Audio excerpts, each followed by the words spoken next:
Shalom, salam sejahtera bagi umat Kristen yang terkasih di dalam Tuhan. Bagaimana kabar kalian pada hari ini? Semoga senantiasa diberi kesehatan dari Tuhan. Perkenalkan, nama saya Meita Husana dari kelas 12 MIPA SMA Negeri 1 Upau. Pada kesempatan yang indah ini, saya ingin membawakan sebuah khotbah atau renungan yang diambil dari nas Alkitab, yaitu 1 Timotius pasal 4 ayat 1-16. Yang berperikop yaitu tugas Timotius dalam menghadapi pengajar sesat. Ayat yang pertama, tetapi Roh dengan tegas mengatakan bahwa di waktu-waktu kemudian ada orang yang akan murtad lalu mengikuti roh-roh penyesat dan ajaran setan-setan.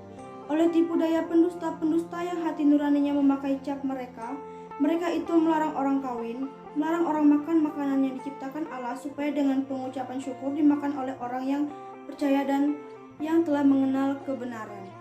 Karena semua yang diciptakan Allah itu baik, dan suatu pun tidak ada yang haram jika diterima dengan ucapan syukur.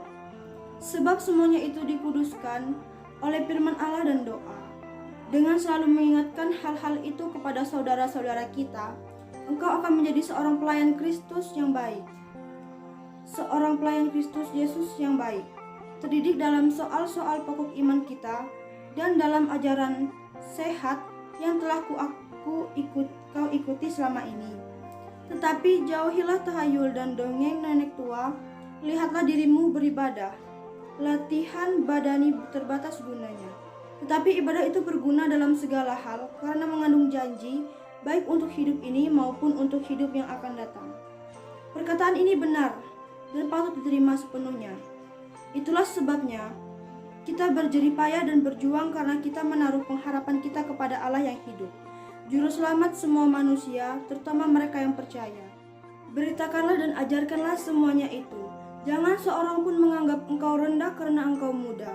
Jadilah teladan bagi orang-orang percaya dalam perkataanmu, dalam tingkah lakumu, dalam kasihmu, dalam kesetiaanmu, dan dalam kesucianmu. Sementara itu, sampai aku datang, bertekunlah dalam membaca kitab-kitab suci, dalam membangun dan mengajar. Jangan lalai dalam mempergunakan karunia yang ada padamu, yang telah diberikan kepadamu oleh nubuat dengan penumpangan tamunya itu. Hiduplah di dalam supaya kemajuanmu nyata kepada semua orang. Ayat yang terakhir, awasilah dirimu sendiri dan awasilah ajaranmu. Bertekunlah dalam semuanya itu, karena dengan nubuat demikian engkau akan menyelamatkan dirimu dan semua orang yang mendengar engkau. Berbahagialah setiap orang yang mendengar serta memperlakukan firman Tuhan hari lepas hari. Amin.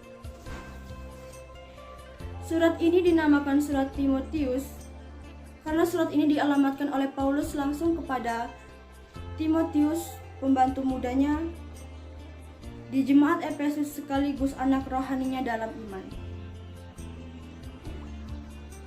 Surat yang sangat pribadi ini ditulis oleh penuh kasih dan dengan wibawa seorang bapa.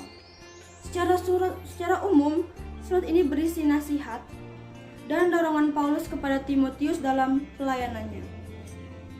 Pada bagian awal pasal 4 ini, Paulus menasihati Timotius agar waspada terhadap ajaran-ajaran salah yang terdapat dalam jemaat saat itu. Ajaran-ajaran salah yang berkembang itu merupakan campuran paham Yahudi dan paham non-Yahudi yang mendasarkan kepercayaan pengetahuan tentang rahasia tertentu serta mentaati peraturan-peraturan seperti peraturan tidak boleh kawin, serta pantang makan makanan tertentu, dan lain sebagainya. Paulus menegaskan bahwa semua pembatasan yang nampaknya begitu rohani itu adalah palsu.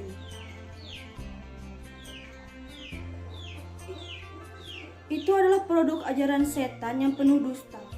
Paulus dengan tanpa ragu menyatakan sesungguhnya dengan menegaskan bahwa semua yang diciptakan Allah itu baik, dan satu pun tidak ada yang haram jika diterima dengan ucapan syukur.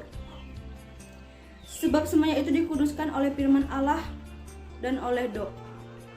Terdapat pada ayat 4 dan 5. Paulus tentu saja tidak mengada-ngada dalam pengajarannya.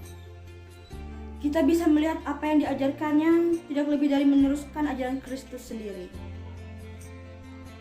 Bukannya masuk ke dalam mulut yang menajiskan orang, melainkan yang keluar dari mulut itulah yang menajiskan orang.